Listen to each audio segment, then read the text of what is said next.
వృశ్చిక రాశి వారికి ఈ వారం 5వ ఇంట్లో రాహు ఉండడం వల్ల మీరు వారికి ఆర్థికంగా సహాయం చేస్తూ డబ్బు అప్పుగా ఇస్తారు. అయితే దీనివల్ల ఆర్థికంగా కొద్దిగా చిక్కుకోవచ్చు.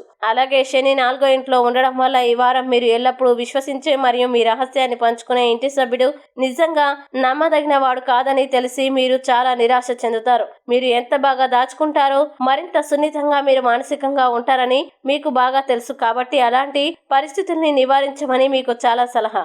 అలాగే మీ తమ్ముళ్ళు ఈ వారం మీ నుండి అరువు తెచ్చుకున్న డబ్బును అడగవచ్చు. ఆర్థికంగా సహాయం చేసేటప్పుడు మీరు వారికి రుణాలు ఇస్తారు. అలాగే సహోద్యోగులు సహాయం చేయగలరు, కానీ వారి వద్ద నుండి ఎక్కువ ఆశించవద్దు, ఎందుకంటే వారు మీకు పెద్దగా సహాయం చేయలేరు. ఇంకా ఈ వారం చాలా మంది విద్యార్థులు అనవసరంగా ప్రయాణించాల్సి ఉంటుంది. దీనివల్ల వారికి చదువుకోవడానికి సరైన సమయం లభించదు. అటువంటి పరిస్థితుల్లో ఈ వారం అనవసరంగా ప్రయాణించకుండా ఉండండి, లేకపోతే ఇబ్బంది ఉండవచ్చు. ఇక వృశ్చిక రాశి వారు ఈ వారం చేయాల్సిన పరిహారాలను గనుక చూసినట్లయితే మంగళవారం నాడు వృద్ధులకి అన్నదానం లేదా ధనదానం చేయండి.